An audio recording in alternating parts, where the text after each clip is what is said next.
कार्यकर्ताओं को बहन मनीषा की विजय के सूत्र देने के लिए उपस्थित समाजों के सबसे बड़े संगठन सार्वदेशिक कार्य मेरे दीक्षा गुरु पूज्यपाद स्वामी आर्यवेश जी महाराज, नेता आदरणीय नारायण सिंह जी सर साहब, आदरणीय चांदमल जी, भाई भवर जी, हरि सिंह जी, मदन जी, विक्रम जी, शेखावत जी, डॉक्टर साहब, भाई विनोद जी, जितेंद्र जी, बड़ी बहन पुष्पा जी, लक्ष्मी जी, कृष्णा जी और हमारी अध्यक्षा जी, आप सबको नमन करते हुए खास करके जो यूथ, जो नौजवान साथी हमारे यहाँ बैठे हैं उमेद सिंह जी और इनके पीछे स्वागत चल रहा है। इसके साथ साथ मैं आपको एक विशेष बात बता दूं, ये जो स्थान में पूरे राजस्थान में ये चर्चा है कि मनीषा जी जीत रही हैं, लेकिन हम लोग उस फासले को बड़ा करना चाहते हैं और मनीषा जी को भी आश्वस्त करना चाहते हैं कि आपने जो काम किया है, पूरे राजस्थान में सबसे सक्रिय विधायक जो है मनीषा जी रही हैं। रात के 11-12 बजे भी हमने उनको हॉस्पिटल में देखा है, लोगों के बीच में खड़े हुए, आम जनमानस की समस्याएं सुनते हुए हमने उनको देखा है, उनका समाधान करते हुए देखा है। ऐसी एक बहन जो हर एक व्यक्ति के लिए सहारा बन करके चली है। अक्सर बहनें ये मानी जाती कि बहनें अपने भाइयों से सहारा मांगती हैं, लेकिन पूरे राजस्थान में एक मिसाल के रूप में मनीषा को जाना जाता है कि वो हर व्यक्ति का सहारा बन करके खड़ी हुई। पूरा कोरोना काल आपने देखा, जब हर व्यक्ति अपने घर में दुबक करके बैठा था तो मनीषा सड़कों के ऊपर आई, सड़कों के ऊपर आकर के हर एक व्यक्ति के घर में जा करके उन्होंने पूछा कि हम क्या कर सकते हैं, क्या मदद कर सकते हैं। और जो शुरुआत फिर यहाँ जोधपुर से हुई वो पूरे राजस्थान में, और राजस्थान के बाद पूरे देश में वो प्रारंभ हुआ कि हम कोरोना से पीड़ित लोगों को कैसे मदद कर सकते हैं। दूसरी बात, मैं खास करके आर्य समाज के कार्यकर्ता, आर्य दल के कार्यकर्ता यहाँ बैठे हैं, महर्षि दयानंद के जो विचार थे उनको मूर्त रूप देने के लिए हमें कहीं ना कहीं उन संकीर्ण सोच के विचार को रखने वाली पार्टियों को भी दरकिनार करना पड़ेगा, जो सांप्रदायिकता के नाम पर, जातिवाद के नाम पर, क्षेत्र और भाषा के नाम पर जो है आपस में लड़वाने का काम करते हैं। उनसे सावधान रहते हुए ही हमें जो है आज न सिर्फ कांग्रेस को, न सिर्फ मनीषा को, बल्कि पूरे राजस्थान को मजबूत करने की आवश्यकता है। और यदि ये दिशा राजस्थान तय करता है तो देश की दिशा भी राजस्थान से जो है निश्चित होगी कि देश की स्करवट जो है वो जाएगा। वो भी है, आप अपने से पोस्ट बना करके, क्रिएट करके और मनीषा जी को हैशटैग करके उनको ज्यादा से ज्यादा लोगों तक डाल करके हर व्यक्ति ये नियम बनाए, आज ये सोच करके जाए। जैसे नवरात्रों के व्रत रखते हैं ना, तो आप भी ये व्रत करें कि आज के बाद मुझे हर रोज 9 जरूरी नहीं है, ये हम सबके लिए भी जरूरी है। यदि मनीषा जी कहीं न किसी कारण से हम लोग उनको पीछे की तरफ छोड़ करके आते हैं तो हमारा भविष्य अंधकार में है, हमारी कोई सुनने वाला नहीं रहेगा। और जिन विचारों को ये संगठन लेकर के चल रहा है उन विचारों को कोई पुख्ता इनके सिवाय कर नहीं सकता है। मनीषा को खड़ा किया, आप लोगों के बीच में से ही मनीषा चाहे आर्य वीरांगना दल के माध्यम से तैयार हुई और सबने ये सहमति जताई कि नहीं, मनीषा को आगे लेकर के आएंगे। आज मनीषा को ये महसूस ना हो कि पिताजी नहीं है, आज मनीषा को कहीं ये महसूस ना हो कि मेरे पास वो टीम नहीं है जो पिताजी के पास टीम थी। मनीषा अपने काम कर रही है, कांग्रेस भी अपना काम कर रही है, पर उन दोनों की सपोर्ट में हम लोग क्या कर सकते हैं, इसकी नीति आप लोगों को बनानी है। और खास करके आर्य समाज के कार्यकर्ताओं से एक छोटा सा निवेदन करते हुए अपनी बात को मैं विराम दूंगा। स्वामी जी पूरी विस्तृत चर्चा उसके बारे में करेंगे कि मुझे कम से कम अपनी टीम के साथ हर रोज कम से कम 2000 घरों तक अप्रोच करना है। जैसा हमने कार्यक्रम के दौरान डोर टू डोर किया पिछली बार, आप लोग प्रयास करें 100-200 जितने भी साथी हो सकते हैं सबके सब सड़कों पर निकले। सुबह 6 बजे से लेकर के शाम के 6-7 बजे तक हर रोज कम से कम 2000 घरों में आप लोग जाएंगे। कहो दिल से, या तो बल्कि ये होना चाहिए कि अब की बार का एक ही नारा, मनीषा और कांग्रेस फिर से दोबारा, दोनों के दोनों इतिहास रचने जा रहे हैं। बहुत बहुत शुभकामनाएं। ये विधानसभा चुनाव में जहाँ के नरेंद्र मोदी के नेतृत्व में राजस्थान का चुनाव लड़ा जा रहा है, दूसरी बार नरेंद्र मोदी आ रहे हैं, और इसको लेके आप किस तरह से क्या कहेंगे? देखिए, नरेंद्र मोदी देश के प्रधानमंत्री हैं और मुझे नहीं लगता कि उनको इतना नीचे चुनाव का अभियान अपने जिम्मे लेना चाहिए। यहाँ प्रदेश के जो नेता हैं उनके नेतृत्व में चुनाव लड़ा जाए तो व्यवहारिक लगता है, बाकी जो उनका निर्णय है वो तो वो जाने।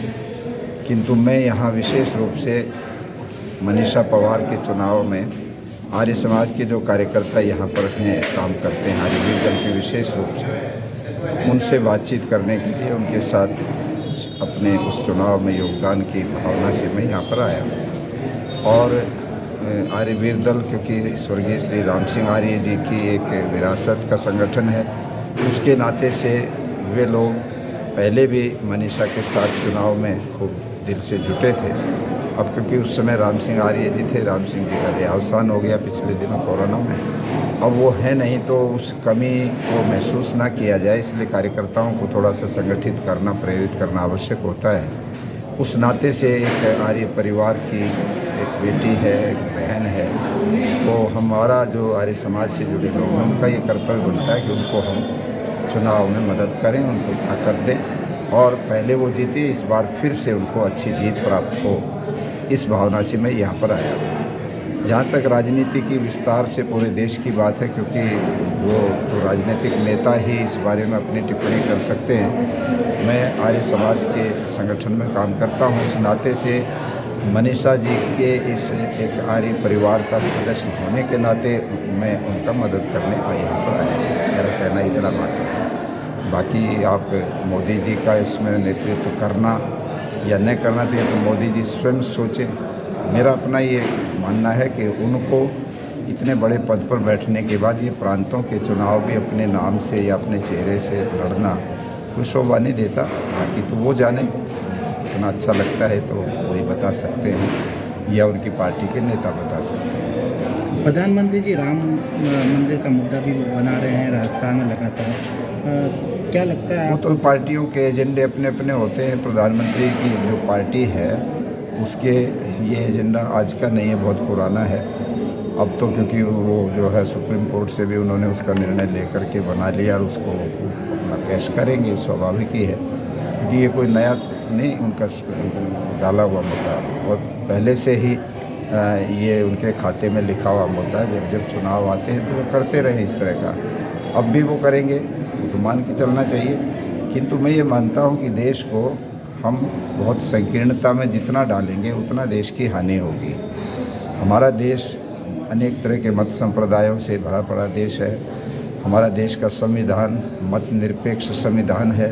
तो ऐसे देश में किसी एक विचार को अगर देश के बड़े पदों पर बैठे लोग इस तरह से उठाते हैं या उनको चुनावी मुद्दा बनाते हैं तो इससे देश में और अधिक संकीर्णता, कटुता, आपस का विरोध बढ़ेगा, जो देश के लिए किसी भी प्रकार से अच्छा नहीं माना जा सकता। स्वामी जी 200 सीट है, क्या सभी सीटों पे आप प्रचार करने के लिए जाएंगे कांग्रेस की तरफ से? नहीं, मैं कांग्रेस का प्रचारक नहीं हूँ, ना मैं 200 पे जाऊँगा। जहाँ आर्य समाज का कोई कार्यकर्ता लड़ रहा है चुनाव, मैं वहाँ जाऊँगा।